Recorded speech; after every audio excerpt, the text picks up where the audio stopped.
All right, so we are going to shoot a video here that shows you how to install a bunch of really useful software development tools and debug tools for analog devices data converters. So digital to analog converters, analog to digital, as well as sensors and a bunch of other things here. So what's shown on my workbench here is a significant portion of my work life, and I spend an awful lot of time helping people get up and running with these things here and there, so I figured I would shoot a video. So what are the tools in our toolbox? Or, first, what are the parts we're looking at here? This is an AD4020, which is a 2 megasample per second 20-bit analog to digital converter, and it's mounted to a Z board, FPGA development board. Another little corner of the application space here is this AD4080 evaluation board. So this is a 40 megasample per second SAR converter, but it has a built-in digital filter and a built-in capture buffer. So I can actually use a microcontroller board to capture data and transfer to my PC. This is a 30 megasample per second digital to analog converter, again connected to a Z board. So pretty heterogeneous mix of components here and methods of communicating with them, but it turns out we can use a common set of tools to talk to all of these devices. Other corners, I figured I would throw in a Pluto SDR, one of our software-defined radio transceiver chips. So again, it's a fancy D to A and A to D converter in a box. Libm2k. This thing is my Swiss Army knife, or maybe Romanian Army knife is more accurate here. So this is a little 30 megahertz bandwidth D to A converter arbitrary waveform generator, also analog to digital converter. So 2-channel scope, 2-channel signal generator, and a whole bunch of other stuff. Let's see. Other tools in my toolbox are sound cards, believe it or not. So this is a little $7 sound card from Sabrent. For some applications, it's good enough, and it's certainly low cost. Up in the $20 region is a Sound Blaster Play 3. So this will get you about 90 dB of distortion and 90 dB SNR. Not too bad for $20. At $150, you've got the Sound Blaster, GX6 or something like that. So I haven't actually fully measured the performance of this thing. I'm getting at least 110 dB distortion out of this guy. And then at the lower end of the sample rates and data rates here, this is a Raspberry Pi with 2 different accelerometers attached to it. This is an LM75 temperature sensor and an AD5593 8-channel analog digital I/O chip. So a slow A to D, D to A converter. Again, all of these are going to use a common set of tools. Another important concept is we use ADI Kuiper Linux everywhere, and so I always keep a bag of freshly burned ADI Kuiper Linux SD cards around. So my Raspberry Pi runs Kuiper Linux, as do my Z boards. So we'll also show you how to configure these to get these boards up and running and communicating. All right, so let's install some software.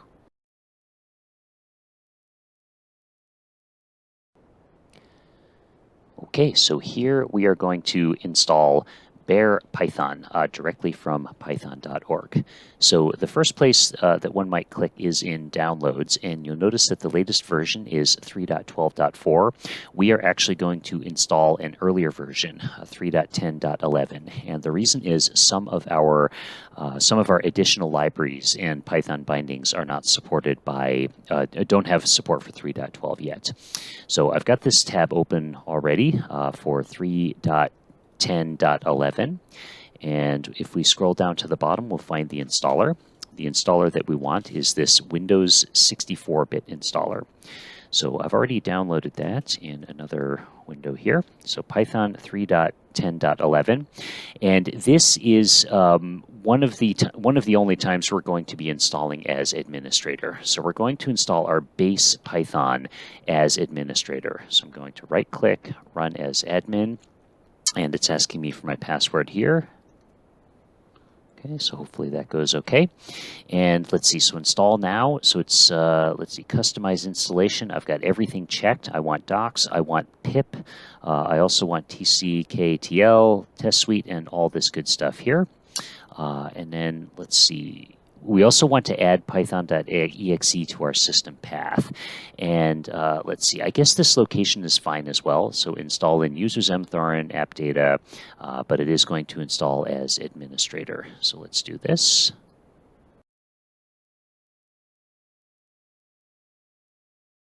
Okay, wonderful. Setup was successful. Okay, great. So now we can close out of this, and let's just make sure that that we were successful here. So I'm going to bring up a terminal here, and let's see if Python runs. Oh, it does not. So it brings up the Windows search here. And the reason is probably because I started this PowerShell instance before I installed Python. So I'm going to close this, and then let's bring this up. CM, sorry, I want PowerShell. And bring this over here. Now let's try again. So up arrow. Hey, wonderful. I'm in Python. So let's see. Let's do hello world.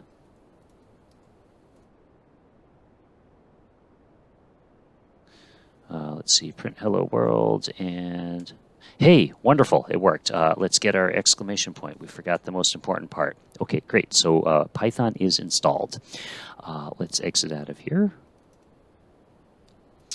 Okay, great. So if we go down our tabs here, the next thing that we're going to install is the Jupyter Notebook and Jupyter Lab.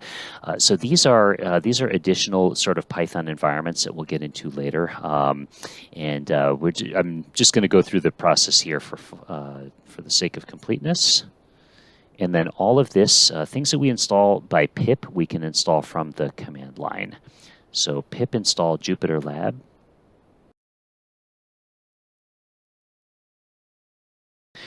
Okay, wonderful. Looks like that worked. And then if we go over here, we're also going to install Notebook. So Control C there.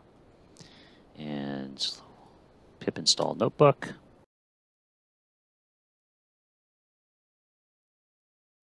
Okay, great. Let's see. The next thing we're going to install is an IDE, or Integrated Development Environment. And opinions vary widely on what the best IDE is. The coolest kids use VS Code. There's also PyCharm.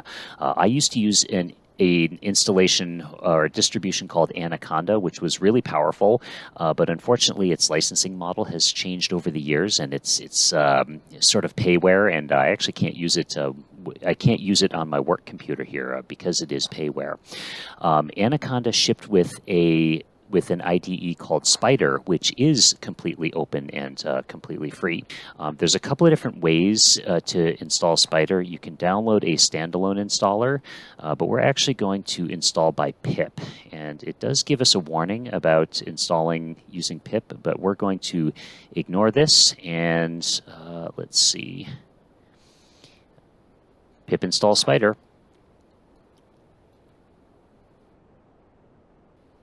There we go, pip install Spyder.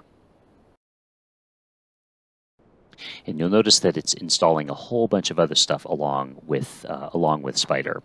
And that's pretty common when you install one package. Typically it will have some dependencies, and the pip takes care of that for you. So most of the time things magically work, assuming that there's no conflicts here. Okay, great. So it looks like Spyder Spyder installed properly here. Let's see. So we've got some warnings here, and at some point, let's see. So Spyder IDE. Let's just see if that got added to our start menu here or not. Okay, Spyder.exe shortcut. That might have been left over from my previous installation, but let's try this from here. Okay, so that ran, and in a minute, Spyder IDE should come up, and I'll make a shortcut for this on my desktop shortly. Okay, so that went okay, and here we have Spyder. So it's a typical IDE, and it starts out with an untitled program here. So let's run Hello World again.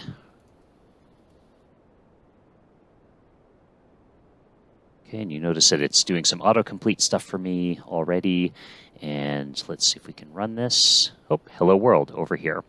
And now let's double check some of the other features here. Let's make sure our variable explorer works. So let's do A equals 1, do B equals, and then let's make it a string. My string. Okay, and then if I run this, then sure enough, up in the variable watch, I've got A and what it is, B what it is, what the type is, etc. So pretty full-featured IDE that we'll be using. We'll be using quite a bit here. Okay, so we've got Python installed and the IDE. From this point on, we'd like to isolate things a little bit. And what I mean by that is, I mentioned as we were installing Spyder that Spyder comes along with an awful lot of other packages, and occasionally you'll run into crashes from one package to another. This is actually a new experience for me. I've been told that I need to stop being such a wimp and learn how to use virtual environments. So we're going to throw caution to the wind and give it a shot here. So this is a page on how to install and create virtual environments. And yeah, let's see, let's create a new virtual environment here. So it looks like under Windows, the command is py-m-venv.venv. Okay, and so this is the command to create the virtual environment. This is the name of the virtual environment. So if I go back into my console here, I'm going to cd / and then cd projects. And then I set up an environment, or I set up a folder earlier called venvs. And so this is just a place for me to store all of my virtual environments. And I'm going to change this from .venv. I'm going to change it to my ADI venv. Okay, so it looks like it worked. And if I do ls, sure enough, I have a directory called .myadi.venv. And then let's see, .my, and then in this directory is a bunch of stuff. So we've got include, lib, scripts, etc. And then to activate the environment, we're going to do .venv scripts activate here. So my scripts activate. Okay, great. So at this point, everything that I install by pip is going to be put into this virtual environment. Okay, so let's play around with these virtual environments a little bit, and you can kind of see a preview of my experiment here. So one of the libraries that we use all the time is NumPy. So let's run Python. And then if I go import NumPy as NP, it fails epically here. And then let's see if we can figure out which virtual environment we're in. And according to the internet, I should be able to import sys. Let's see, print sys.prefix. Oh, naturally.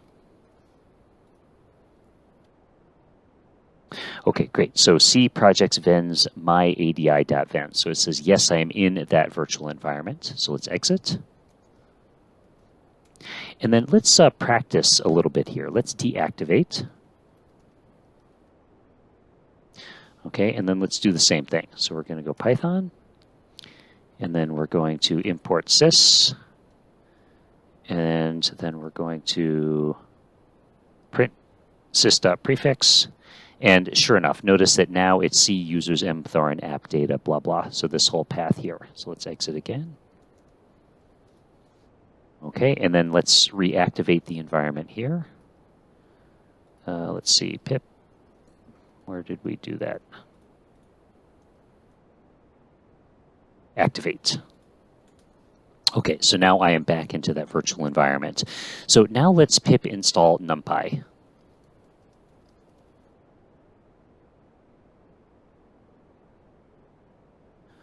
Okay, should go through this whole process here.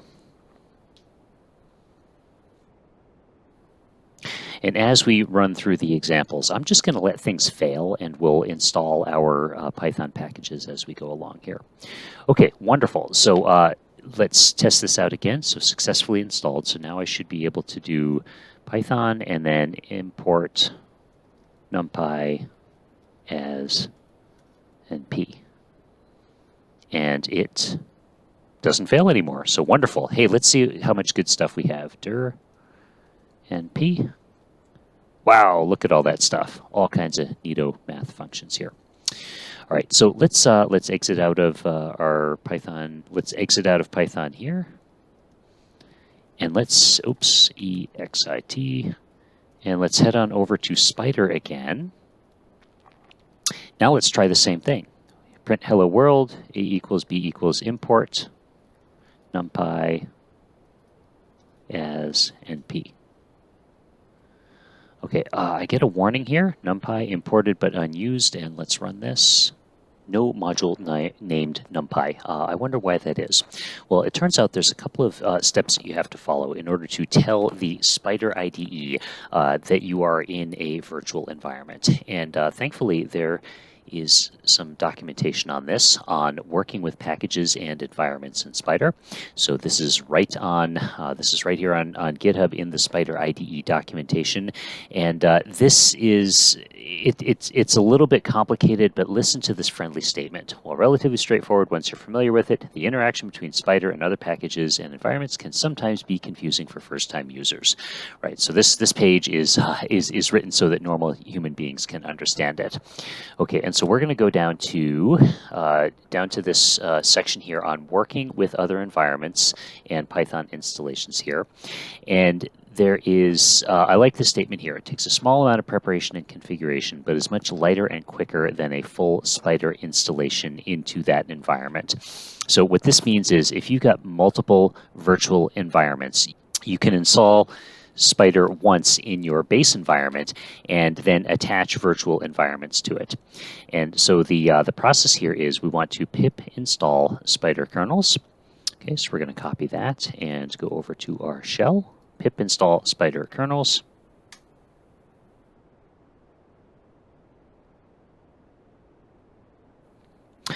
Okay, and then after installing via either method, run the following command inside the same environment. So verbatim. Going to copy, and we get this path here, C projects vens my ven python.exe. So this is a pointer to that to the virtual environment Python. So we're going to copy that, and then we're going to go back over to Spyder, and we're going to go Tools, Preferences, and Python Interpreter. And we're going to use the following Python interpreter. We're going to paste that. We're going to paste that executable there. Apply and OK. All right. And then so back over to the instructions. Copy the path, and then finally deactivate the environment. Activate the one in which Spyder is installed, which is our base environment here. And then hopefully, I think we did this out of order, but let's give it a whirl here. So we're going to quit out of Spyder, and then we're going to deactivate. Again, I'm just following the instructions, and then finally we're going to run Spyder again. Okay, and there's Spyder. I actually hit pause. It takes about 30 seconds to start. Okay, so now let's run this and see what happens. Hello world, and we successfully imported NumPy. So if I type np, aha, this is the package here. And we can even see in the path here, projects, vens, my ADI, and env. So we are all set. We can go into our virtual environment. We can we can install pip packages that that Spyder can see. So yeah, so at this point we have got our Python environment all set up. So then the next, what's our next tab here? Now let's start talking to devices. So remember, the reason we're doing this is so that we can talk to a whole bunch of analog devices, evaluation boards, and and things of that nature. So the first step that we're going to, the first thing that we're going to install here is called Libiio. So almost all of the devices we'll be talking to fall under the Linux Industrial Input-Output Framework. Those are devices that are in some sense an analog to digital converter or a digital to analog converter, something that passes data back and forth between the real world and the computer world here. And so this little useful block diagram, I've got my devices here, I've got Linux running, and this Libiio provides a software API into those devices. So this is what is Libiio. Let's see how we install it. So we're going to download the installer for latest stable build. Let's see. So we're just going to click out, and this brings us over to GitHub. And latest release is 0.25, and then we're going to scroll down to, there should be, see all 32 assets. Somewhere in here is going to be window. Yeah, so it's this setup.exe. So it's the one, make sure we have it. Yeah, so there's a Windows zip. We want the Windows setup executable. So we're going to download that. Then we're going to open up in folder. And let's run this. Yes, please. Okay, and it's asking me for my password. This requires admin privileges. Okay, we'll bring this little window over here, English. And again, yes, I accept. And install. Okay, so this is the shared library that's going to install somewhere in C, Windows, system, etc. All right, so this provides the bridge from the computer to IIO type devices. Okay, and then the next thing we need to do is we need to install the Python bindings for Libiio, but that actually comes along for the ride when we install another library that we're going to install shortly called Pyadi-iio. So let's next install the device drivers for our little Libm2k box here. So this is the user guide, and important step in the process is installing the device drivers for this guy. So we're going to install that for Windows. And let's see, device drivers, Windows USB drivers for Pluto SDR and M2K. Okay, again, it brings us out to GitHub and Pluto SDR M2K USB drivers. Again, no rocket science. We are just following the instructions. Okay, it's asking me for my credentials here. Okay, so yes, we accept the license agreement and install. Okay, and I'm going to try and drag the window over here. So it's asking me typical click-through. Yes, please, and that is all set. Okay, so device drivers are installed. Now, the graphical user interface that interfaces with the AD4020 is called Scopy, and again, typical, as is typical here, we're going to download the latest release for Windows. Okay, so this is Scopy 141. I'm actually not going to install this. I'm going to install a version that has a couple of bug fixes applied here. So I will put a link to this. I'll put a link to this back in the description so that you can get to it as well. It's posted up on GitHub. It just isn't part of the formal release yet. And so I have a copy of that locally. Let's see, that is Scopy. Where did that go? Here, Scopy 64 setup. Okay, so we're going to run this. Asking for credentials. Okay, and we'll install for English. Note that there are a lot of languages supported here. We've had some outside folks do a great job of translating things here. So we'll install, and yes, we accept the license agreement.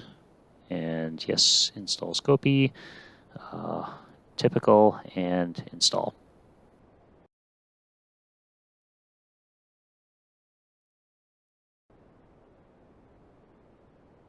Okay, and so it looks like it looks like the device drivers for the M2K come pre-packaged with Scopy as well. So I'm going to reinstall these guys here. So maybe that previous step wasn't necessary for the M2K.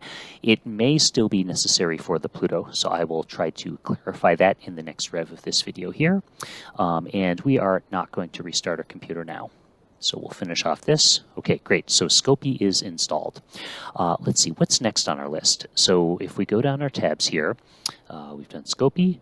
Okay, so the next thing that we're going to install is Pyadi-iio. So this is Python for ADI industrial I/O devices. So this is a Pythonic interface to industrial input-output devices that makes it super duper easy to write little Python scripts to talk to converters and all that. So we'll demonstrate this in the near future, but I think for the moment we're just going to install this. So you guessed it, pip install Pyadi-iio. So we're going to copy this, and we'll go back over to our terminal, pip install Pyadi.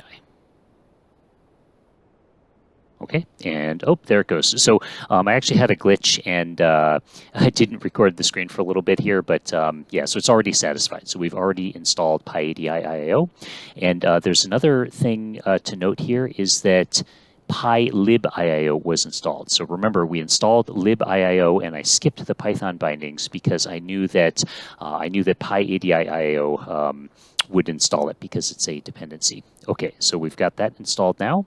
And then next thing we're going to install is Libm2k.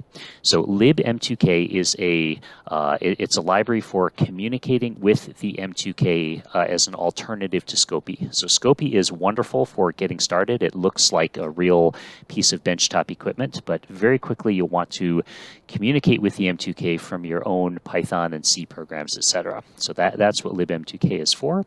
And to install it, there is a shared library. So this is Libm2k, and we're going to grab the Windows version. There should be a Windows executable here.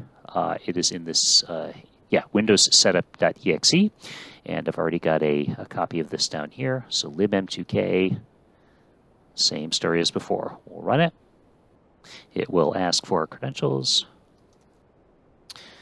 Okay, we'll install English, and then we'll accept the license agreement. And let's see. So overwrite Libiio, I'm actually not going to do that. So again, everything rides on top of Libiio. So I'm not going to install this. I'm not going to install LabVIEW bindings, but I will install logging support in case we need to do any debug.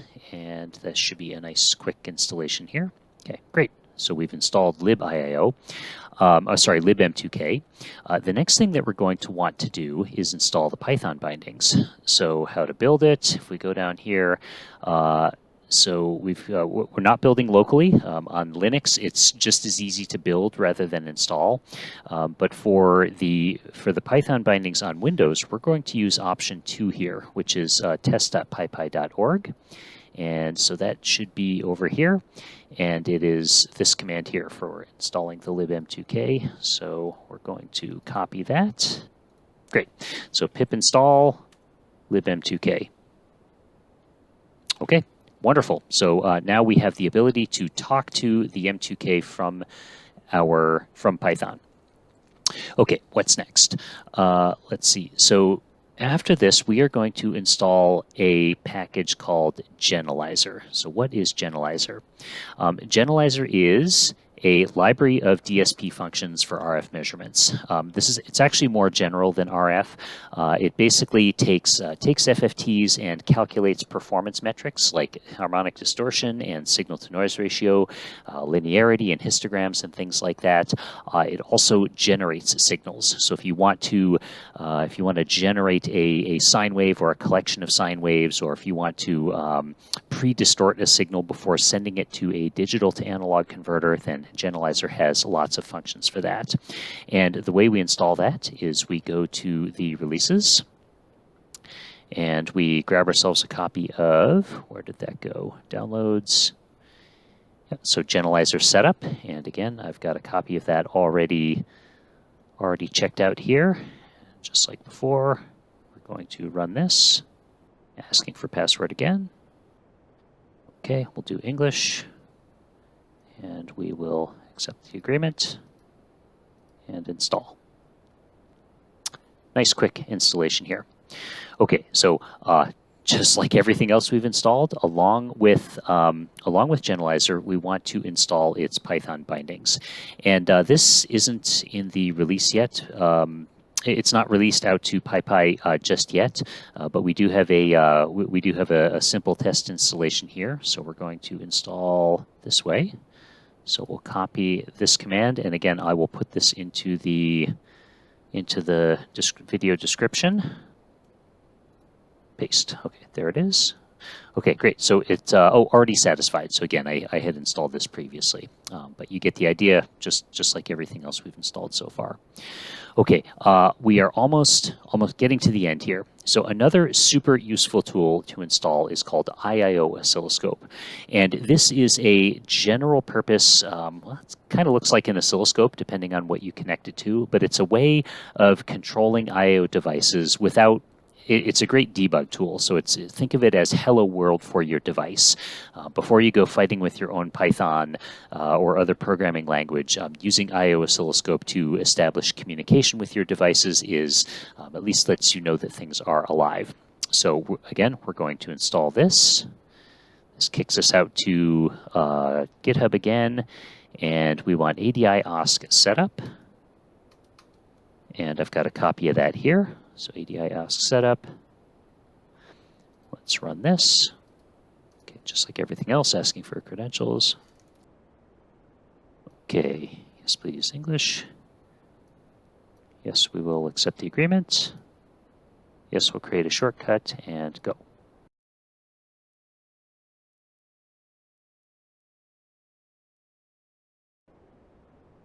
Okay, and it's done. Okay, so we won't launch just yet here. Alrighty, so what is next on our list? And the next thing on our list is ADI Kuiper Linux. So ADI Kuiper Linux is the operating system that runs on basically all of the FPGA development boards that we use for our devices, as well as the Raspberry Pi itself. It's actually derived from Raspberry Pi OS. And it's an SD card image, just like Raspberry Pi OS or any other sort of embedded Linux that you might find here. And where you get that is from download release images. And that should come up in a second here. Okay, and so it looks like we have a patch out, a patch to the 2022 R2 release here, but I'm actually going to go down to a previous release here, and we are going to grab 2022 R2.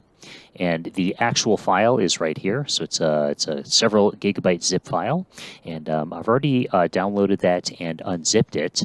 And then how do you burn that onto an SD card? So there's a bunch of different options here for SD card imaging tools here.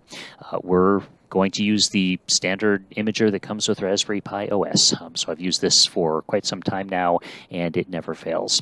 It also works with a quirk with our corporate laptops here that have encrypted USB and SD cards. So, on my laptop here, I can't copy files out to a USB drive or an SD card. However, because this is writing a raw image, it works just fine. Okay, so I've got the Raspberry Pi imager installed on my machine. So let's minimize everything else here. And let's see. So when you choose the operating system, there's a bunch of different options here. There's the standard Raspberry Pi images, a few other things here, media player, some things for playing video games, which sounds like fun, but we don't want to do that. What we want to do is use a custom image. And so the image that I have here is the unzipped 2022 R2 image from last December here. So I'm going to select this, open, and then for storage, I am going to insert a 16 gigabyte SD card just now. And sure enough, it shows up here. And actually, yes, we're going to select this and then write. All existing data will be erased. Yes, please. Okay, and preparing to write. So I'm going to hit pause here for a minute because this takes quite some time. It probably takes 10 or 15 minutes to write the card and then read it back and verify. So we'll see you in a few minutes. Okay, so we're done. Now, you'll notice that a couple of windows popped up here. You must format this disk before you can use it. That is because the imager, once the image is written, there's actually several partitions on the SD card, and not all of them are Windows compatible. So Microsoft thinks that it's a garbage image and asks you if you want to format it. The answer is no. Just cancel out of these windows here. Okay, and then we should be done with the imager for now.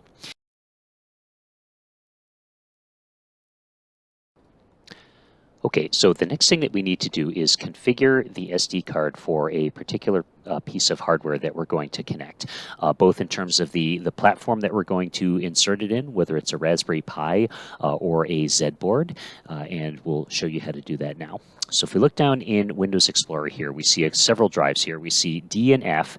These are the Linux partitions that Windows can't understand, but the boot partition Windows can understand. And what we notice in here is that there's a whole bunch of folders here with names of FPGA board platforms and analog devices part numbers here. So ARIA 10, that's an Intel device. ADRV 9009, that's an analog devices part. And what we're going to be using the AD4020. So if I scroll down far enough, and we're going to connect it to a Z board. So we've got Z AD4020, and this is not complicated. We all know how to copy files from one folder to another. That's exactly what we're going to do. So we're going to click into here. We're going to Control A. We're going to copy all of these guys. Then we're going to go back up a level, and we're going to paste. Just click paste here. Okay, and if we look down below, here it is. So bootgen device tree boot.bin. Okay, there is one other file that we need, and by the way, this is all written down in the instructions, so I'll post links as well. The other thing we need is zinc common. So this is actually the Linux kernel. So we're going to copy this, and then we're going to go up a level, and we're going to paste this. Okay, and then that is this U image here. Okay, so that was for an FPGA board. If we want to plug this into a Raspberry Pi, the boot process is a little bit different, and we are going to edit this file called config.txt. So again, this is specific to the Raspberry Pi. And if we open this in your favorite editor, which plain old Notepad does just fine here, there's a whole bunch of things in here for stuff like controlling the display, HDMI mode, controlling some external peripherals like SPI and I2C and I2S, GPIO pins, etc. And then at the very bottom, we are going to add some items here that allow the Raspberry Pi to talk to the devices on the board that I've attached here. And so I've actually made I made a little Linux repository for that, and I'll put a link to this as well. So I want to do a few things here. I want to make the little blinky light on the board. I want to make it a heartbeat. I also would like to add a shutdown feature, so I don't have to go in and manually shut the board down through the start menu. Would you like to shut down? I'd like to be able to push a button or insert a jumper. So what this line here does is if I short pin 40 to ground, it is essentially a shutdown command. The next thing I've got added to the board is an ADXL 345. I've also got an ADXL 355 and an LM75 temperature sensor. Oh, and one other, this AD3552R device. Okay, so I'm going to copy this, and I'm going to go over to my, Notepad, and at the very bottom, paste. Okay, great. So that wasn't a very difficult operation. I'm just editing a text file, and yet that now allows my Raspberry Pi to talk to all of these devices. That's a pretty good deal. So Control S to save this and quit. And the next step will be to boot up the board. Okay, so over here, I've got my Raspberry Pi, and these are the devices I just mentioned. I've got the ADXL 345, ADXL 355, LM75 temperature sensor. This is actually not our board. It's one that I bought on eBay, and an AD3552. So plain old Raspberry Pi. And we are going to pop the SD card into the back here. I'm going to connect an Ethernet cable because, very quickly I'm going to want to be able to talk to this thing remotely. Let's see, what else do we need? Oh, we need a video cable. So this little display here has got HDMI mini on one side, and I have a little adapter cable to go to HDMI micro. And then let's see, I think we're forgetting one more thing. Oh yeah, power. So let's power this up and see what happens. So just a USB-C power adapter.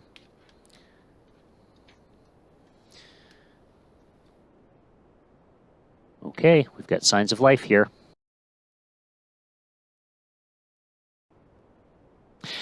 How cool is that? I've got ADI Kuiper Linux up and running on my screen here. Okay, so that is all well and good, but it's a little bit hard to see in the camera here.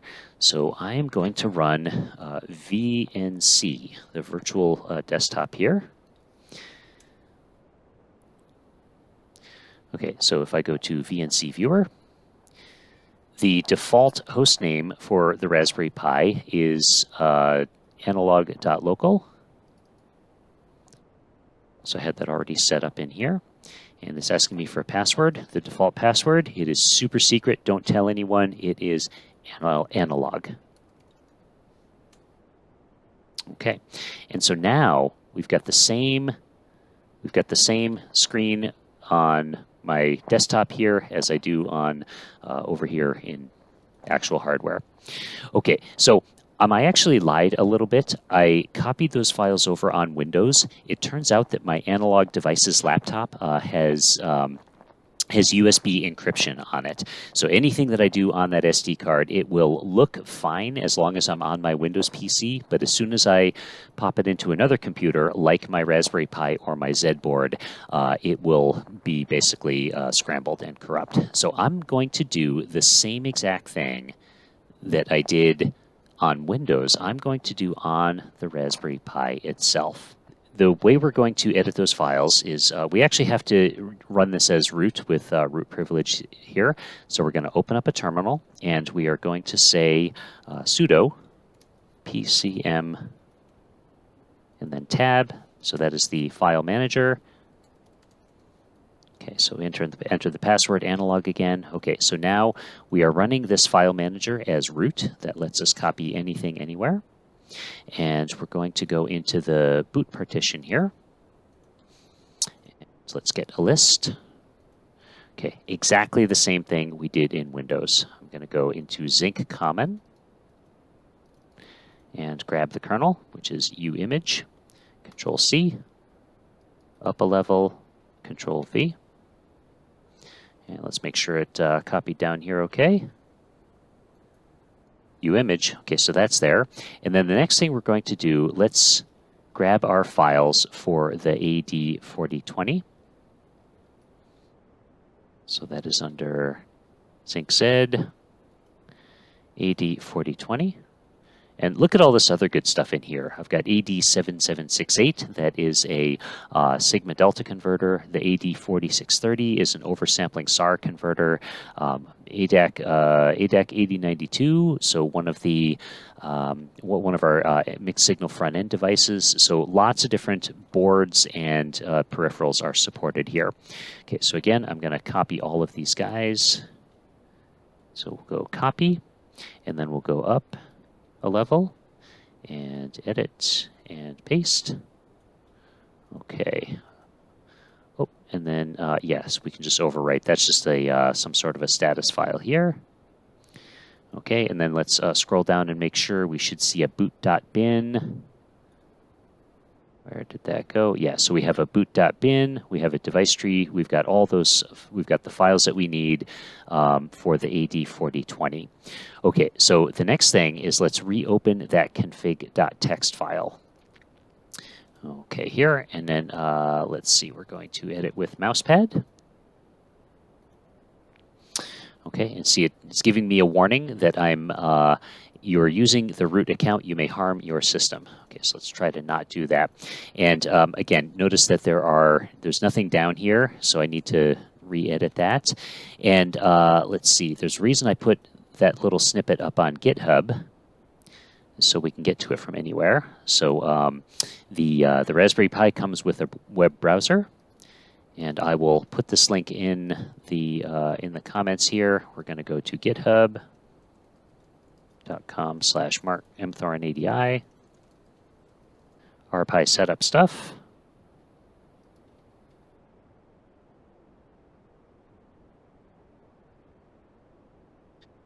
Okay, config, converter connectivity.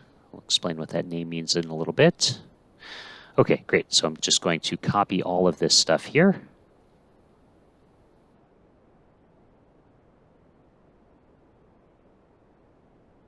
And then over to our text file again. Okay, great. So we've got a heartbeat blinky, and oh, I missed the comment. Okay, great. So I've got heartbeat blinky, I've got a shutdown pin, and I've got all of my peripherals. So let's save this. Okay.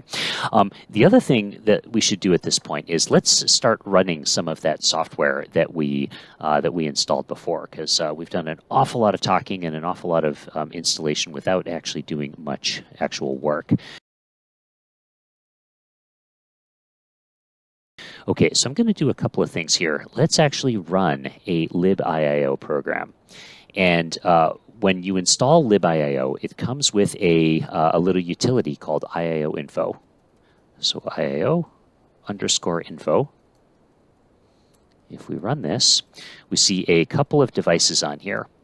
We see a voltage indicator, and if you've ever used a low-quality power supply with a Raspberry Pi, you may get a little warning message that says, hey, warning, voltage is low.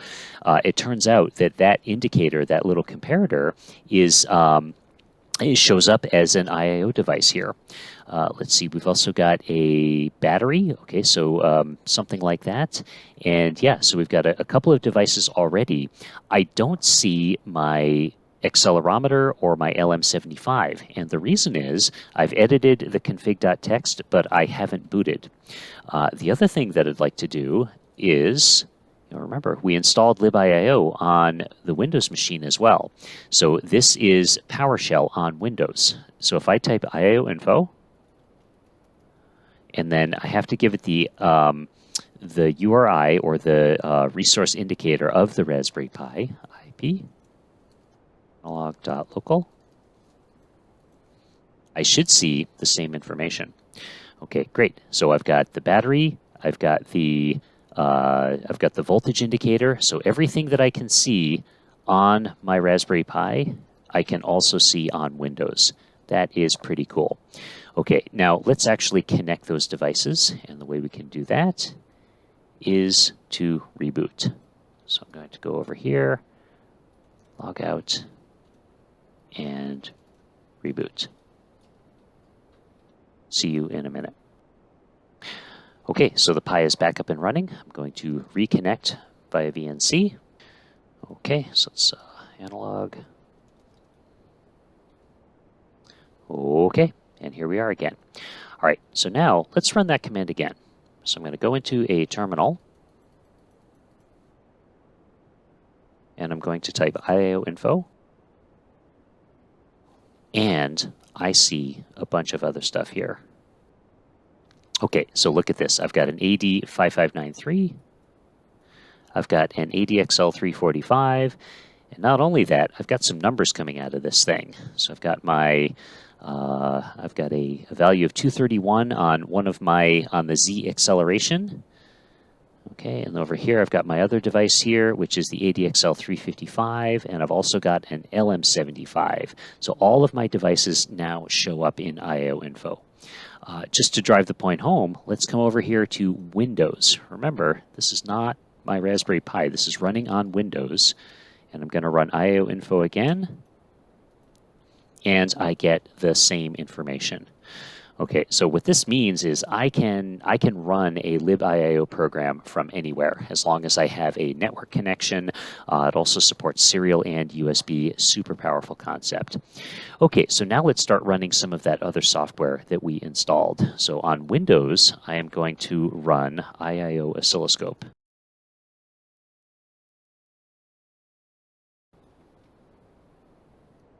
Let's go IIO Oscilloscope. Okay, so this is coming up. Just looking around for stuff. Okay, wonderful. And it looks like IIO Oscilloscope went out and scanned my network and actually found my Raspberry Pi. So look at this. This is a Windows machine, and it is seeing devices on my remote Raspberry Pi. So I am going to connect. And by the way, I can do this manually. I can also type in IP analog.local. And the same stuff shows up. So you can automatically discover. You can also manually enter in your IP address, which is super useful if you have multiple devices on your network. So I'm going to connect. Okay, and then I'm not going to run any plots at the moment here, but what I will do is go over to my DMM channel here, and look at this. I've got 3552R, I've got my ADXL 355, my LM75, and look at this. The 5593 has a temperature indicator. Let's just enable all channels and run. Okay, look at this. So I've got my temperature of 27. I've got voltages on my AD5593s. I've got acceleration. Look at this. I've got acceleration of Earth's gravity is 9.8. The 345 is off a little bit. It's 8.9, but my XLZ on my 355 is here as well. I've got a couple of temperatures here.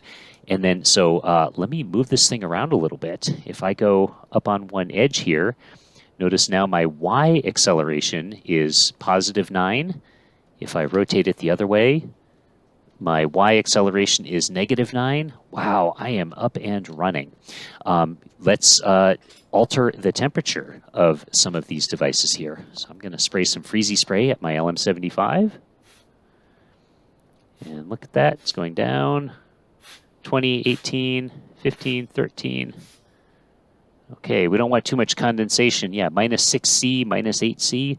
So yeah, I am up and running. I can talk to all of my devices. And not only that, I can talk to my devices remotely. So I'm going to stop this. I'm going to quit out of IIO Oscilloscope on Windows, and I'm going to run, guess what? It's pre-installed on Kuiper Linux. So let's go Other, IIO Oscilloscope. Okay, and it's asking me for my password. And the reason is I need root privileges when I'm running on Linux to write to devices. Okay, so, and here we go. Let's close this. This is the same program I was just running on Windows. I can now enable all channels. I can hit go, and you can see that my LM75 is warming up. It's at 13C. Okay, wonderful. So we've got all of our devices connected on Raspberry Pi. We have run IIO Oscilloscope. Oh, you know what? Let's run some Python examples, some PyADI IIO examples. I'm going to close this. We'll close IIO Oscilloscope here.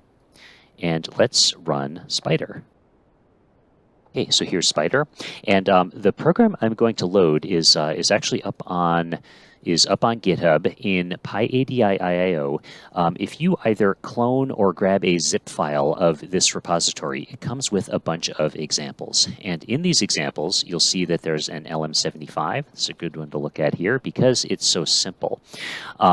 And let's see, it's a little script that basically reads out the temperature sensor here, and we'll notice that the default URI location, if you don't tell it anything, it will default to IP analog.local. Again, makes it easy for initial testing here. Okay, so I happen to have a local copy on my machine here, so I'm going to open up. going to keep a copy called Analog Devices Pyadi-iio Analog Devices Pristine. Okay, and examples. And down at the bottom, I've got LM75 example. Okay, here we are. And let's see, so I've got all my defaults, and let's run. Wonderful. Okay, so if we look at this, I've got my checking temperature raw, so it's at 25 degrees raw. Or sorry, 25 degrees Celsius. Let's run it again. Okay, 25.375. Let's hit it with some freezy spray. And run it again. 7 degrees. Okay, wonderful. And just for fun, let's set some temperature thresholds here. So max threshold. Let's see. Because it's always here. So threshold. So max temperature. I'm going to set to 10 degrees. And let's run. And sure enough, I've set an alarm, and hopefully we can see this in the camera here. We are blinking. Okay, great. So the over temperature threshold is set to connected to an LED on this little board here. Okay, wonderful. Yeah, so this is it. You know, we've got all the tools at our disposal to talk to devices from Python, both from the Raspberry Pi itself and remotely in Spyder here. Okay, so the next thing we're going to do is power up the AD4020 board.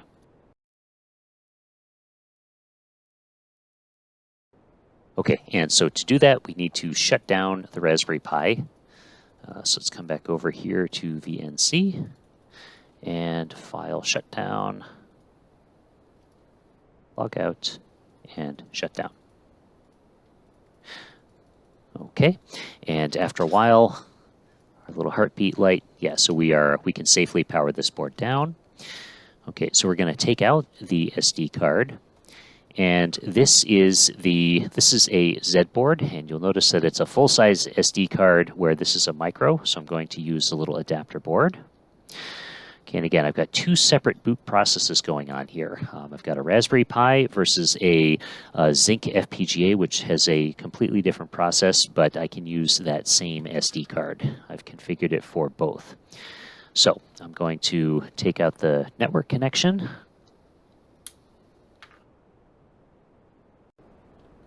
Okay, so we've got our SD card in our board here. Let's insert a 12-volt power supply. And we actually don't need the screen. We're going to be just logging in through a remote console here. And if we flip the power switch, okay, wonderful. One positive sign is the fact that this blue LED turned on. That says that the boot.bin file was successfully loaded into the FPGA. I've got my network connection here. And so, yeah, let's get the keyboard out of the way because we don't need that. And while we're waiting for this to boot, you know, this is a high-speed A to D converter, and we need to give it some signals to work with. So what better box to get started with than our Libm2k. Okay, so to do that, I'm going to take the waveform generator outputs. These are the yellow wires here, and I've built a little adapter board with some SMA connectors to little pin connections here. And let's see if I can get this right. Okay, so I've got grounds in the center. We'll do a couple of ground connections here. And I'm going to drive this thing differentially. So I'm going to put anti-phase sine waves on the two outer edges here. And let's hook this into the AD4020 inputs.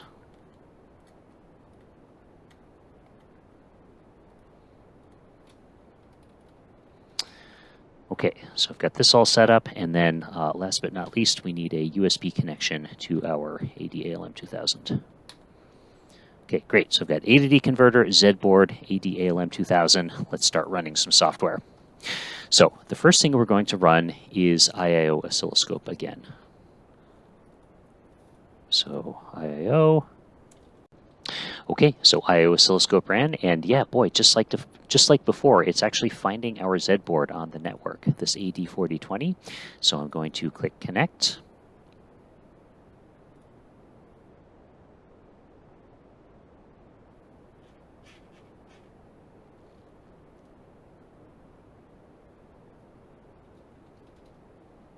Okay, now I have a plot that I actually want to plot some stuff on. So I'm going to enable this channel, and I'm going to hit run.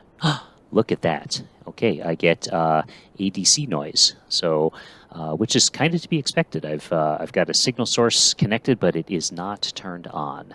So let's do something about that. The next piece of software I'm going to run that we installed is Scopy. Okay, that can take a minute to load.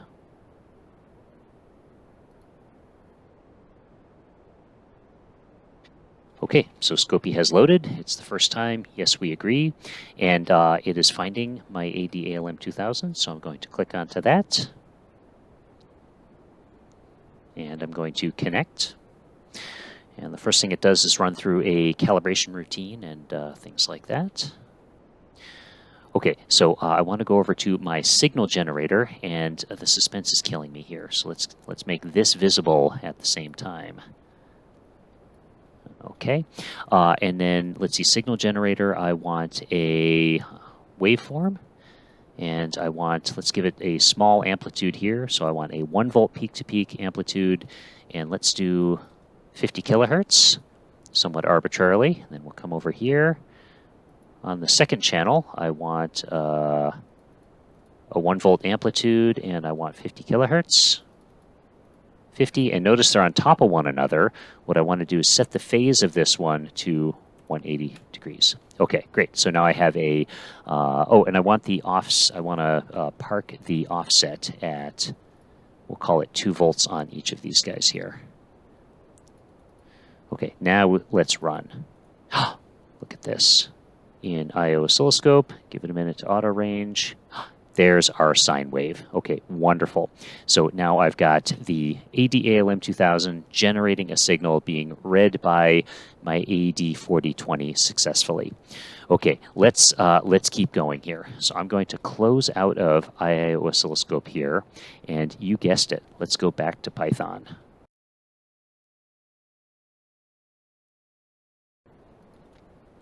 Okay, so I ran the LM75 example.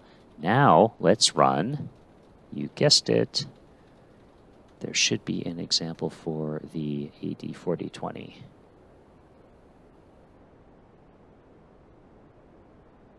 Yep, AD4020 example.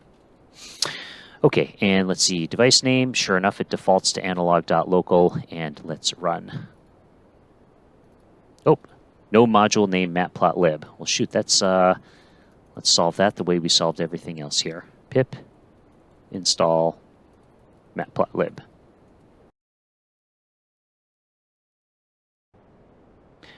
Okay, there we go. And then let's restart our kernel here. So I just closed out of this tab here. Oh, we may have to install SciPy as well. Okay, so here's our AD4020 example, and let's run this. Oh, no module named SciPy. Just like before, pip install SciPy. Okay, there we go. All right, let's try one more time. Okay, so we've installed SciPy, and let's run this again. Oh, this is promising. Boom, there it is. Here is a frequency domain plot and a time domain plot. Wonderful. So let's zoom in.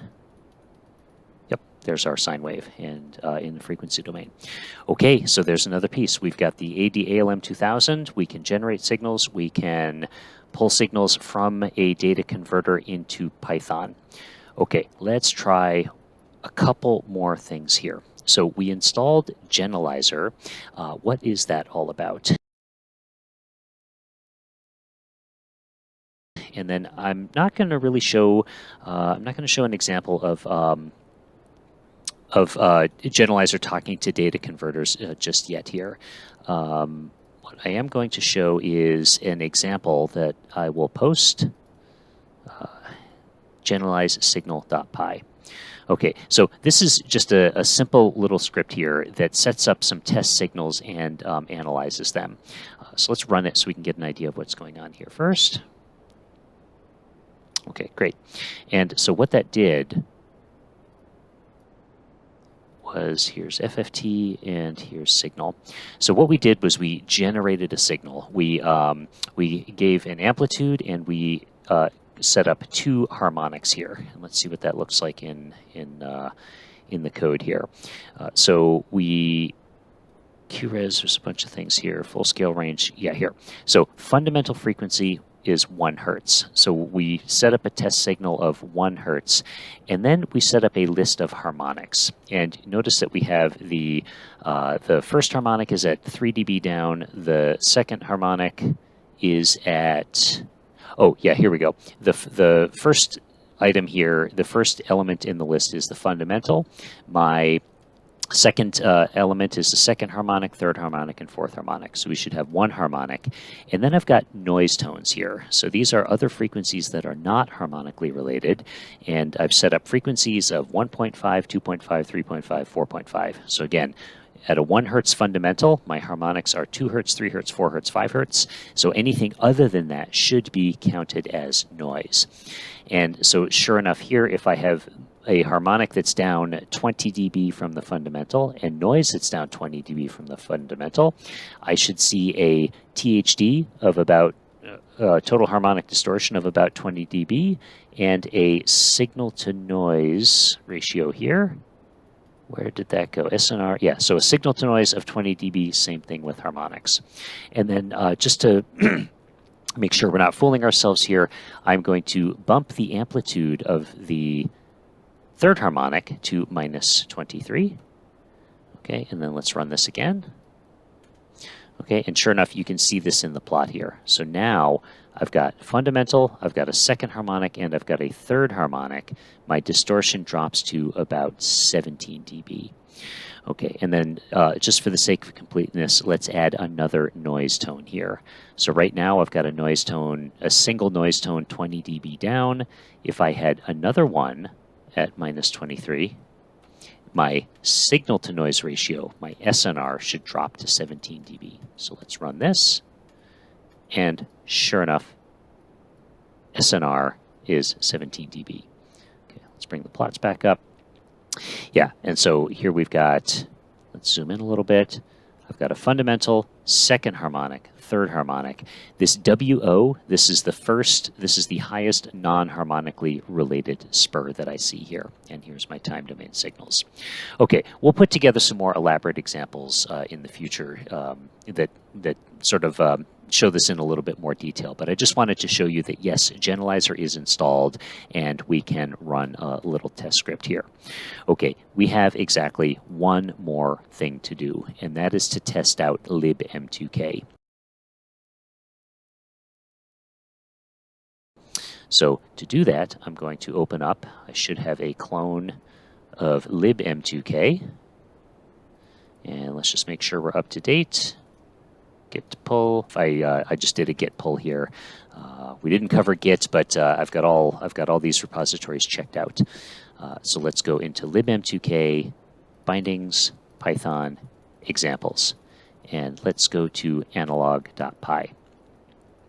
Okay, so this example assumes the following connections. So W1 goes to 1 plus, W2, that's the waveform generators going to 1 and 2, and then the oscilloscope negatives connected to ground.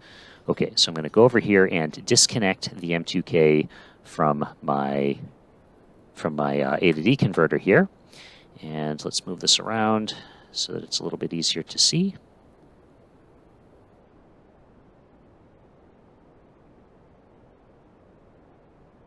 All right, so we'll take the negatives of our analog inputs and wire those guys to ground. And we'll take channel 1 to W1, channel 2 to W2. Okay, so the AD4020 comes with some little jumper-to-jumper headers here, so we'll just make those connections, and then we'll cross our fingers and hit run. Let's see, exit is not defined. Where did that come from? Oh, connection error, no. Oh, you know what? I think, first of all, this is a problem. This is a syntax error here, maybe with Python versions, but it's probably getting confused because I've still got Scopy running. So I'm going to stop Scopy, and now let's give this a whirl. Analog.py.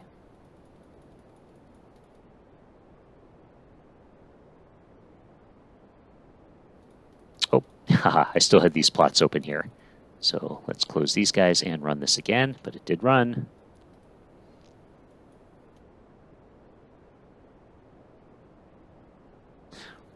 Wow, look at that. Okay, so I see a bunch of ramps and a bunch of sine waves. And let's take a look at the code that generated that. Okay, you can inspect this in detail later, but just know that we're opening up a connection to the M2K. We create an instance of the analog inputs, the analog outputs, and the triggers. And then to set up the data, we make a linear space. So, basically going from negative pi to positive pi, and then buffer 2. So the buffer going to the first channel, I start at -2, I go to +2, and make me 1024 points. And then buffer 2 is just a sine wave. Then I concatenate these guys, and then aout.cyclic. This cyclic sets the buffer to play over and over again rather than just a single time. And then aout.push, that is what actually pushes the data to the buffer. Then I grab some data with the AIN get samples method here. So I capture 1,000 samples, I plot both, and then close the context at the end. So just a few tens of lines of code is all it takes to generate a waveform for the M2K and read it back. Okay, so now I think our toolbox is complete. I think in the next video, we'll show some more elaborate examples. But yeah, this is all of the baseline stuff that you need to play with analog devices data converters. Have fun.